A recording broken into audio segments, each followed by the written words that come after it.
Welcome to Cali's Take. If you haven't already, please like, subscribe. Also hit the notification bell just so you get the newest content first. But hey, let's just go ahead and jump right in.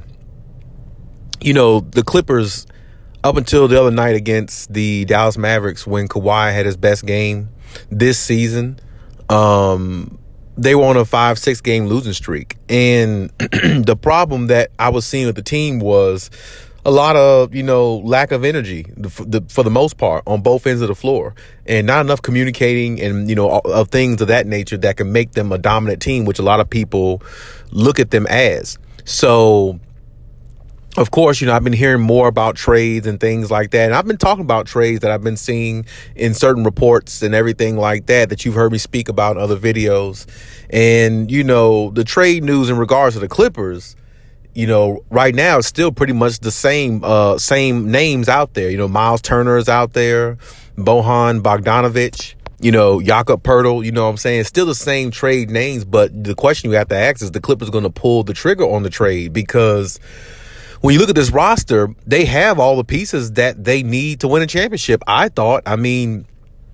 Going into this season, when I looked at this team from top to bottom, roster up and down, I couldn't see really no weaknesses that they had. They had a good bench. They got wing players with length, with defense. They got two great scorers in Kawhi and PG. They supposedly had a good coach in Ty Lue, which, last year he did wonders with, a bunch of role players on the team that played out there most of the season because Kawhi and PG was not there. And, you thought all of it was pretty much put together to what they needed to be a dominant team, a team going into this season that can, stand out amongst, other NBA teams. But so far this season, we haven't really seen that. And, it's starting to become a little worrisome because when you look at this team overall, you could sit there and say, they got the right team. They got the right pieces. They just got to be healthy enough to do it. And I agree with that. Health is huge, especially for the Clippers. Health is huge for this team. No doubt about that. But at the same time, chemistry is too. And they can get healthy, let's say right before the end of the season or something like that. But it doesn't mean they're going to have chemistry and cohesiveness enough to, beat a team that has chemistry and cohesiveness. Like if they had to face a team like the Nuggets in a 7-game series, it would be tough for them to get out that series. Not saying the Clippers wouldn't, but it would be tough for them to get out that series right now because when you think about the Nuggets, they play with more chemistry. They play with more, awareness on the court in regards to, what they need to do and how they need to execute plays and all that stuff. And it's like when you look at a team like the Clippers right now, just right now, not talking about in the future, but right now the Clippers are just basically winning games off of more so talent rather than chemistry, because it's not much ball moving with the Clippers. It's not much, everybody knows their role. It looks like everybody's kind of out of place sometime when you watch the Clippers play. And like I said, you can, go from lineup to lineup, which, Ty Lue definitely does a lot of exploring with his lineups. And you can do that back and forth, but either Ty Lue hasn't figured out the right lineup he wants to go out there and execute plays at a high level, or he hasn't figured out which player, is going to give him the best chance, when the team is down, or which role player is going to give him the best chance to keep, sustain leads and things like that, to make the team complete and make the team well-rounded. Of course, he knows about Kawhi and PG. The problem with them is you got just, really just health with them in regards to those two players. But everybody else is like he's really trying to figure out like what he can get out of them in certain situations, in situational basketball and things like that. Little things that coaches have to think about when they're putting together a roster or a rotation where they have balance and, they got scoring from here, there, they got defense from this end to that end, all the little nuances that they try to, kink out and get right before the playoffs start. And the fact that Ty Lue is still kind of like searching through his lineups and exploring and really doesn't have like a game plan, it's really kind of alarming at this point. Even though I know his game plan is going to get, messed up at some point, especially if Kawhi and or PG is in and out the lineup, it doesn't really help. And we get that. But, in regards to where the Clippers are now, just looking at, how they're being coached, I don't really personally like how they're being coached. I personally think the team they have is good enough. Of course, you can put a trade in there. The only person I've been saying since last season I think they should trade is Marcus Morris. He's been a little consistent, for the most part, this year, somewhat. But my point with Marcus Morris is, you need him to be consistent in the playoffs. He was supposed to be the third best player on this team. And year before last, when the Clippers were in the playoffs, Reggie Jackson took that spot to me. Reggie Jackson played better in the playoffs when they lost to the Phoenix Suns and Kawhi got hurt that playoff like 2 seasons ago. But Reggie Jackson played as the third guy, and his contract was a whole lot less. And he wasn't looked upon as the third guy, the third leading scorer on the team. It was Marcus Morris. Marcus Morris been looked at that ever since he's been on the Clippers. And to me, he really hasn't lived up to it, because if you don't do these things in the playoffs, nobody gives a damn about what you do in the regular season. There's a lot of games in the regular season the Clippers play that people don't see.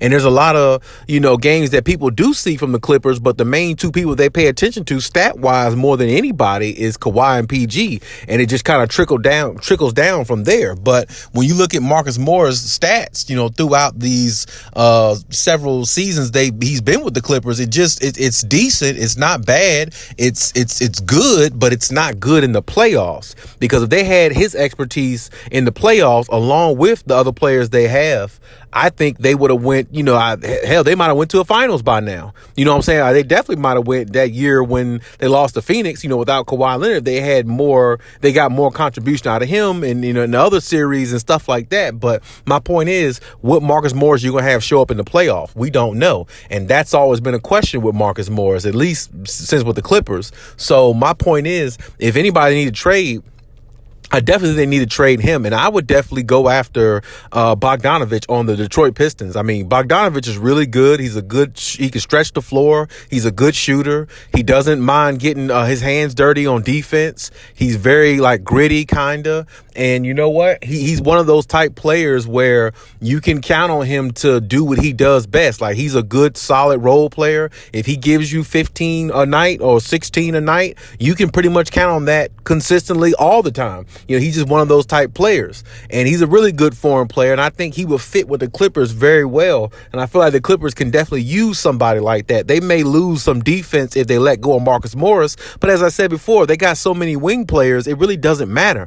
And then on top of that, Marcus Morris goes out the way. Maybe now Robert Covington will get more minutes, which I think he should be getting more minutes anyway, if you ask me, because I just think Robert Covington overall, to me, is maybe not a better player. I just think his game at this point is a better fit for what the Clippers need, because honestly, the Clippers have enough offense. You could say that Marcus Morris is a better offensive player than Robert Covington, because he is. He can score a lot more than Robert Covington, I believe. But at this point, the Clippers need defense. They don't really need more scorers. You got enough scoring. Hell, you look on their bench. Terrence Mann can score a little bit. Luke Kennard can score. John Wall, when he's right, he can score. Reggie Jackson, Kawhi, PG.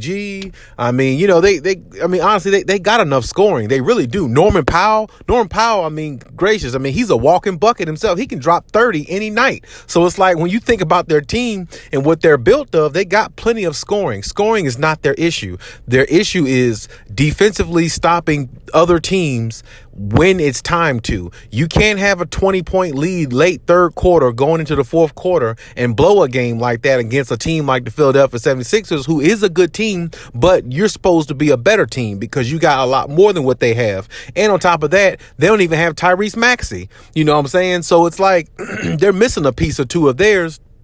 And you blow a lead like that to a team who's underhanded, and you should have won it. You see what I'm saying? So it's like the Clippers just really need to focus more on the defensive end. And I guarantee you, if you ask Kawhi Leonard, he would say the same thing. Defense first, offense will take its place, take its course if the defense is top notch. And that's why I said they just need a little bit more defense more than anything. And I'm not saying Bogdanovich is going to give them, defense or anything like that. But what I'm saying is he's more of a consistent scorer, and I think like I said, what he gives you in the regular season, he'll give you the same in the playoffs and shoot about the same percentage, because he did it with Utah. He pretty much was consistent, from the regular season to the postseason. And that's just, the type of player he is. And that's the type of player that Clippers need. Clippers need more consistent players, and they need defense. They need to focus more on the defensive end. And like I said, if you lose somebody like Marcus Morris, it's okay, because like I said, you got so many other players who could play defense. They'll make up for what he doesn't do. And as I said, putting Robert Covington in the game, giving him more minutes is definitely not going to hurt you, because I look at Robert Covington in this last game against the Dallas Mavericks. He came in and played good minutes. I think he had 9, 8, and 5, was his numbers that he came in and provided. And he played some solid minutes. And this is what I'm saying. You got somebody who can give you about 10 to 12 points off the bench. That's no different than what, for the most part, Marcus Morris is giving you. He may be giving you a couple more points a game, because usually he's in the starting lineup. Rocco's coming off the bench, and he's still giving you about the same amount. Some players, are putting out in the starting lineup whenever they get a chance to start. So it's like, you got enough players on there to do all you need to do. It's just that if you want to make a trade for Miles Turner, you got to trade probably Zubac for that. And I know a lot of people are not on Zubac's, train. They pretty much is like, oh, trade Zubac and everything. If you feel that way, that's fine. You know what I'm saying? And if they want to trade Zubac, I would prefer to keep him, I guess, simply because, like I said, I think that what's out there, like Miles Turner and players like that, if they want to make a trade for those type players, it's, those teams might be asking for way too much. Indiana might ask for way too much for a Miles Turner.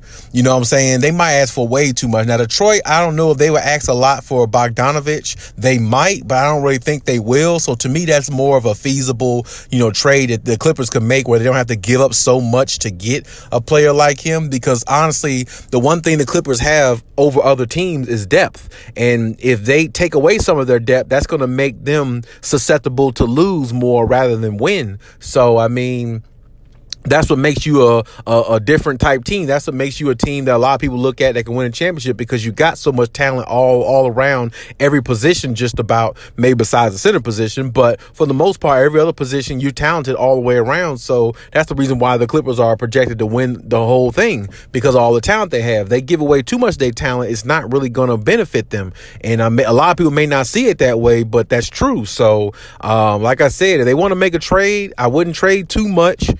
Like I said, only person I personally would trade is Marcus Morris, based upon what I've seen from him the last couple seasons. If you think differently, though, definitely put in the comment section if you think differently. But that's the only player I think they really should trade, maybe. Of course, if you want to take one of the young guys off the bench, Moses Brown or somebody like that, and trade him in a package deal or something, I'd be fine with that too. I mean, if you're going to get back somebody like Bogdanovich, or hell, maybe even they got Miles Turner or something like that, that would be fine if they got that, But I think the main person I think I would focus on is Marcus Morris being traded. Like I said, some people have been in my DMs talking about John Wall being traded too, so I don't know about that specifically.